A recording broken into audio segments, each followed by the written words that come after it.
We saw this incredible outpouring of patriotism, spirit in the streets of Vancouver during the Olympics. What do you think is going to happen during the Paralympics? We can't really compare the games. There's only 2 games in Vancouver. A lot of the sports actually happen in Whistler. But I think that there will be a real sense of Canadian pride in the values that are expressed by the Paralympics. We got to remember that Vancouver is probably the most accessible city in the world. And I think people are going to be astonished by what they find when they get here. All the wheelchair taxis, all the 100% buses accessible, the stores, the public buildings, everything so accessible. And this just is not the case in the rest of the world. Well, you were at the Beijing Olympics, you were at the last Winter Olympics and Paralympics in Turin. What were the differences you saw there compared to what you're used to in Vancouver? Well, as far as Winter Olympics, I can tell you that most of them are definitely an afterthought. The Paralympics, oh, right, yeah, we have to do that too. Vancouver is unusual in that we actually applied for the Paralympics. We wanted them. And it was a really powerful symbol of how far we've come.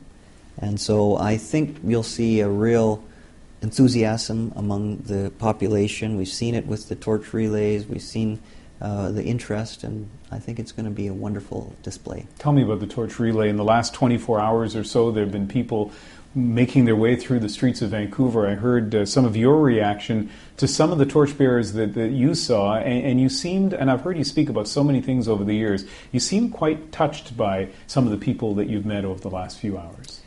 I was down at 7 in the morning just to sort of give a few, congratulations, and there's a young girl from Invermere, and I can imagine the effort for family and friends and supporters to get down here. So a small town in the interior of British Columbia, many hours away by car. many hours. And I know what it takes. Having a significant disability, it's kind of like a full-time job, just looking out for your body and all the issues around that. And then to go beyond that, and this is one of the things that I've noted about the Olympics. It's the backstories. It's the Joanny Rochette and the stories of all, Alexander Bilodeau and his brother. Mm-hmm. People love that, and it really makes it more human for them.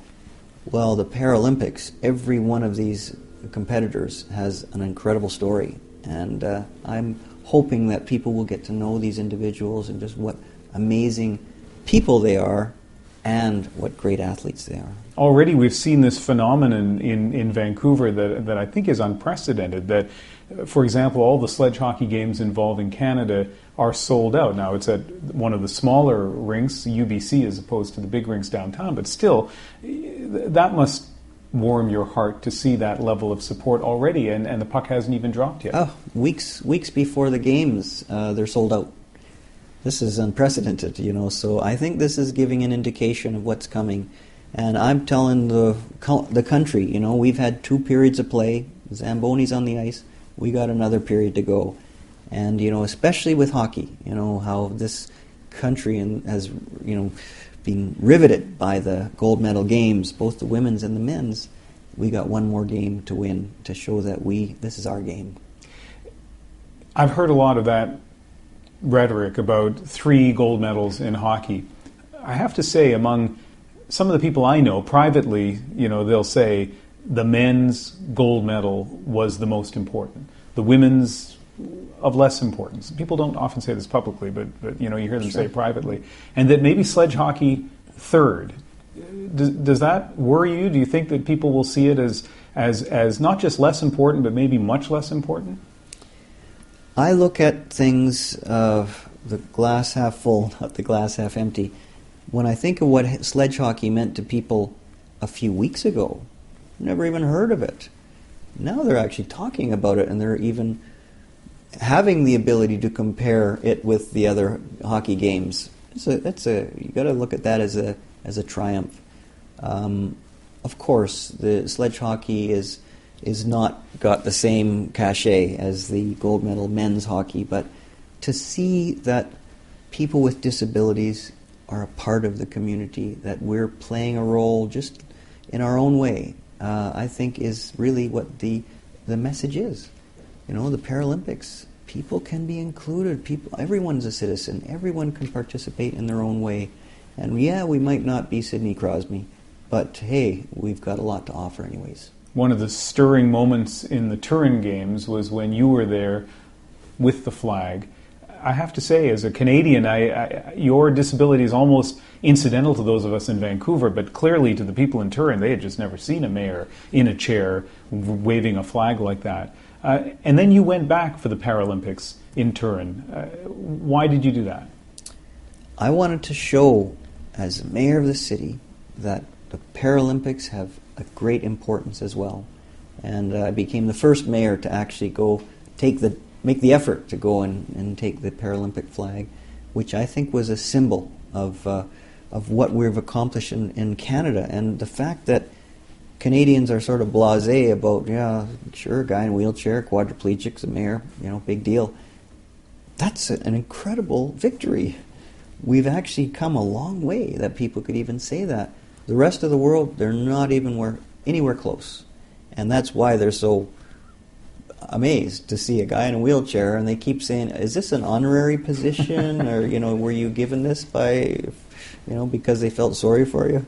I said, no, I got the scars to show for it, believe me. You told me that in Turin many people involved with the Paralympics were very excited about the legacy of those games, how it might change forever the way people in Italy, or certainly in Turin, saw and dealt with people with disabilities. What do you hope in a city like Vancouver that already is, you've said, one of the most accessible in the world, what do you hope the legacy of these games will be? We've accomplished a lot with access. So you can get up the ramp and get into the building. The problem is, once you're in the building, what happens? Will they hire you? Will they take you as a part of their community? And that's the issue of inclusion. Access and inclusion.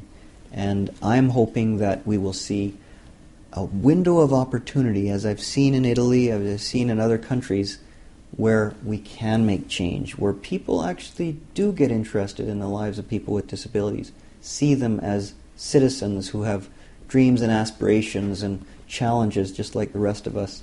And maybe we need some public policy space to allow people to fully be true citizens and contribute in every way. I can understand why that's an important goal, but do you think curling and sledge hockey and skiing over the next 10 days in Whistler and Vancouver will move us further towards that goal? I do. I've seen it. Rick Hansen, Terry Fox, these are athletes. These are people have this real sense of connection to athletes. And when they see disabled people playing really great sports and being real heroes in a way, it really connects people in a real visceral way and makes it much more possible to say, hey, these are our friends, our family, our neighbors, our fellow citizens. We got to make sure that they're included.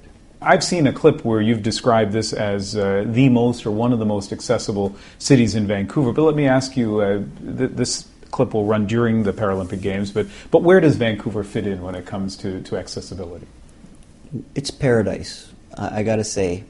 Coming from other cities around the world, you get back to Vancouver, I never think about phoning to make sure there's a taxi or a transportation at the airport. It's done. I've gone to cities in the U.S. and in Canada where you can't find a wheelchair taxi. Switzerland, European cities, it doesn't exist. 100% buses accessible? That's unheard of in most cities in the world. So I'm looking forward to showing off this city and how much we've accomplished. And let me ask you about the balconies of the Athletes' Village. The two-line kind of headline in this kind of struck me as potentially embarrassing. How could it be that in a city like this we would have an Athletes' Village where the balconies aren't accessible? This city went through a real trauma a few years ago of leaky condos, and it just was gut-wrenching to how it affected people's lives. And we've really tightened up on those things, but what it's meant is that it's trumped accessibility issues. There are ways to deal with this technically, And I think this is a great triumph of the Paralympic Games. We're talking about it.